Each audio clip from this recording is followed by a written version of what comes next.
एक दो तथ्य रखना चाहता हूं। जैसे तस्लीम रहमानी साहब ने कहा अंग्रेज किसको क्या दे रहे थे। हमने बचपन में पढ़ा कि मोहम्मद अली जिन्ना बहुत बड़े वकील थे और उस जमाने में शायद उनकी आमदनी 4,000 रुपए पर डे से ज्यादा थी, जो आज भी बहुत बड़ी चीज है। और मोतीलाल नेहरू उससे भी बड़े वकील थे। मैं पूछना चाहता हूं, ये उस जमाने में हजारों रुपए पर डे की आमदनी के लिए पेमेंट कौन करता था? किसी हिंदुस्तानी का मुकदमा लड़ रहे थे क्या? भारत तो बहुत गरीब था, हम तो अकाल और भूखमरी से झेल रहे थे। पेमेंट कौन कर रहा था? अंग्रेजों के मुकदमे लड़ रहे थे ना, इसीलिए तो।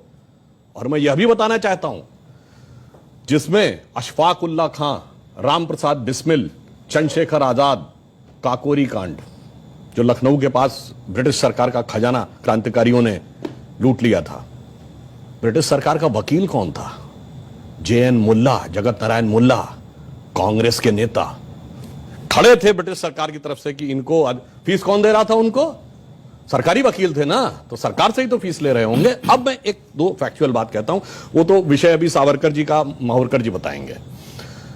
मैं एक बात कोट करता हूं। बहुत बड़े एक साहित्यकार हुए VS नायपॉल, जिनको 2003 में नोबेल पुरस्कार मिला है अपनी किताब एमंग द बिलीवर्स के लिए। उन्होंने बहुत पहले एक किताब लिखी, इंडिया द वुंडेड सिविलाइजेशन। उन्होंने कहा भारत दुनिया का एक विचित्र देश है, एकमात्र देश है जहां राष्ट्रवाद को बढ़ाने वाला नहीं, राष्ट्रवाद को कमजोर करने वाला इतिहास पढ़ाया जाता है। नंबर 2, उन्होंने कहा ये एकमात्र देश है जो अपने लिखे इतिहास को ऑथेंटिक नहीं मानता, दूसरों के लिखे इतिहास को ऑथेंटिक मानता। उन्होंने कहा ब्रिटेन में जाइए, कोई ब्रिटिश, फ्रेंच या जर्मन के लिखे इतिहास को नहीं मानता, कोई जर्मन, इटालियन या स्पेनिश के लिखे इतिहास को नहीं मानता।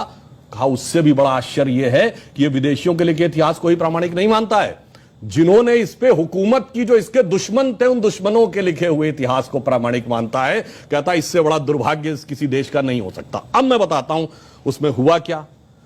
एक और उदाहरण बता रहा हूं। सारे दर्शकों से एक सवाल ये है, क्या सिलेक्टिवली भारतीय हीरो को दबाया गया? हाँ, मैं उसके 2 उदाहरण फैक्ट बता रहा हूं। मैं दर्शकों से कह रहा हूं, जाइए चेक करिए।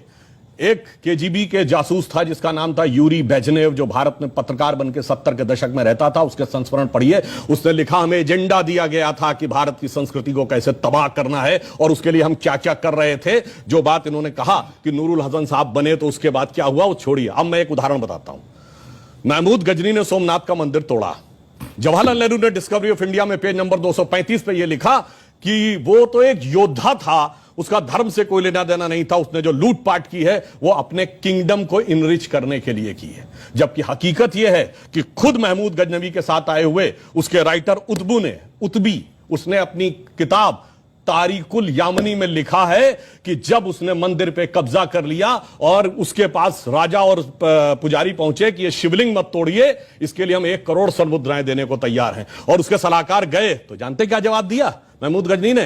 कि मैं तोड़ूंगा जरूर, इसलिए कि कयामत के दिन मैं बुत फरोश के रूप में जाना जाऊं, बुत शिकन के रूप में जाना जाऊं, बुत फरोश के रूप में। यानी नहीं पता पढ़ाई जाती, यानी ट्रेवल, यानी मैं एक बुत फरोश का मतलब हुआ कि जो मूर्तियों के साथ बिजनेस कर रहा हो, उसके लिए नहीं, मूर्ति को तोड़ने। फिल्में हम लोग देखते हैं, युवा पीढ़ी को प्यार मोहब्बत की बातों में बड़ा आनंद आता है। एक लाइन और कह दूं तो, प्यार मोहब्बत की बात हो तो क्या नाम याद आते हैं? शाहजहां, नूरजहां, जोधा अकबर, सलीम अनारकली, शीरी फरहाद, लैला मजनू, यही पढ़ाया गया ना।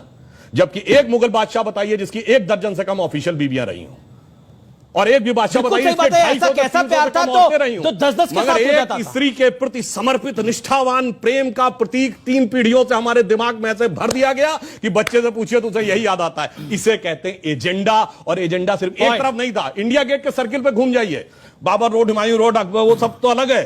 आपको मानसिंह रोड भी मिल जाएगी, मगर राणा प्रताप रोड नहीं मिलेगी।